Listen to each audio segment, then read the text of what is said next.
Hey guys, welcome back to the channel. Today we have the nyxiflexi wireless controller. So the Nyxi team reached out to me to see if I'd be interested in reviewing this controller. I went to their website, checked out the details and specs and some of the special features. I said sure, as long as I can give my honest opinion and report any issues I run into, I'd be willing to share. So let's open the box and see what we got. So we slide this off here. We have our box with their logo. We open this up, and here we have our controller and accessories.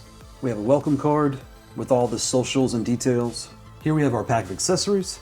We have our wireless adapter with a QR code on the back to find the instructions. We have our power cord to recharge and plug it wired. And here we have our user manual. We have our extra keycaps.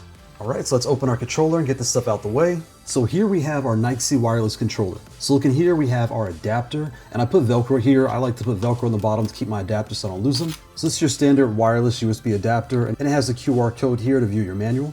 When we go around the controller, we can see there is nothing on the bottom.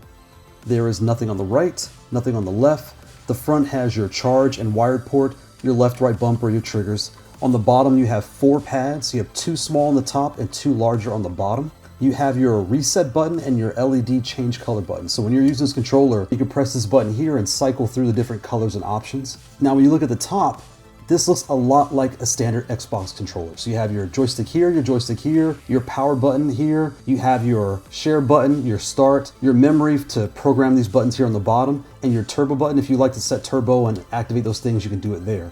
When you look at the switches, it's hard to tell on camera, but these are slightly taller than your standard Xbox or PS5 switch. But what's really nice about this controller is, when you look at the front also, when I turn it on here, you have your LEDs right there on the sides, and you have your channel lights right here on the top. So when you press the different key combinations, you can put it in PC mode, switch mode, Bluetooth mode, Android, all the different modes you can see based on the light switch right here.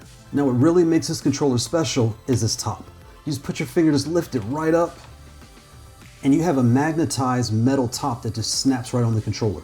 And when you look close, you have your keycaps here, and you can pop these out and change the order. So if you play on Switch or Xbox or what have you, you can switch these all around based to what you want it to be. Just be careful when you get them out, they are a little slippery and they will go flying. So they give you extras just in case, just watch yourself. The joysticks on this controller do not pop out, they're braced in, and these buttons here are all locked in as well. But the special feature about this controller is you can take this joystick off and put it in Xbox mode or PS5 mode. To do so, you'll see the grooves right here on the sides. Just pinch. Now, it will be tight the first time you do this. So just really grab in there and get it. When you pull it out, you can see there's your connector right there, and there's the other end. And again, whether you want an Xbox or PlayStation mode, you just flip it around and it snaps right in. Or if you're playing fighting games or side scrollers, you want your D-pad on the top or the bottom. Again, you can adjust this however you want, just plugging it in.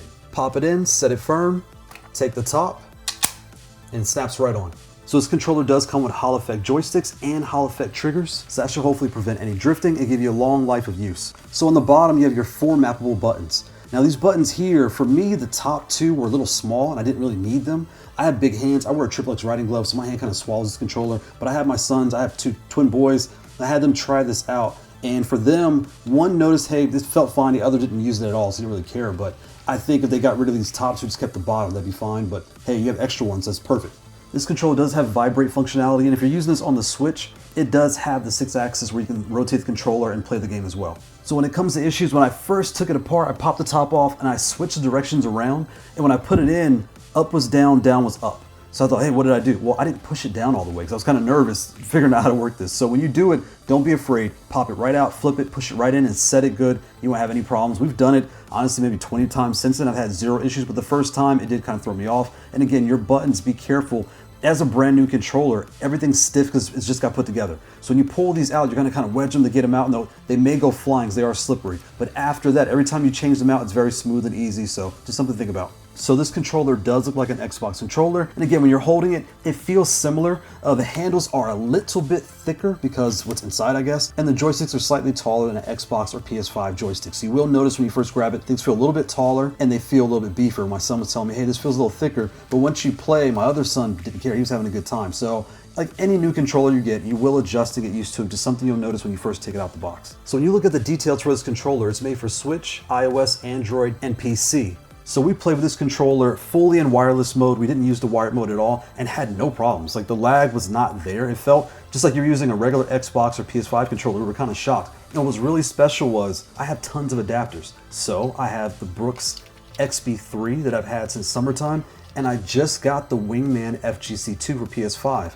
Well, one of my twins plays the Switch, so he played this on Fortnite in Nintendo Switch mode, paired up very easily with no problems. The other twin prefers Xbox, so we put this wireless inside the Brooks adapter, connected right to the Xbox Series X. Pressed the home button, it paired right up, and he was able to play wirelessly Fortnite for hours and had no issues. Once we knew that it worked, I took the PS5 adapter, plugged it into my PS5, put on Call of Duty Modern Warfare 2, played some Building 21 and DMZ, and it worked just fine. So even though it's not listed in the details, if you have a Brooks Wingman FGC2 or Brooks XB3, this wireless adapter, just plug it right in. As long as you put it in PC mode, it will work. The only thing I noticed when I play on PS5, you have to press the home button, you wait a second, and then it'll pop up as you log in, you press A, you're good to go. Now, if you switch back to your original PS5 controller and then try to switch back to this one, the PS button would not recognize it. So you may have to kind of close the game, reopen it, but that's a small issue. You only have this controller, it works just fine. I used it for hours, I had no issues. So once I saw these adapters worked, I tried the Mayflash adapters and these did not work. So this is the Mayflash Magic X for Xbox and the Mayflash Magic S Ultimate for PS5. These did not work with this wireless adapter on the PS5 or the Xbox Series X. So let's get some things on the table to compare. So here we have an Xbox controller. You can see they are basically the same width and basically the same height. And when it comes to joysticks, you can see they're their exact same layout. When you're holding the two, they feel basically the same in your hand as far as weight.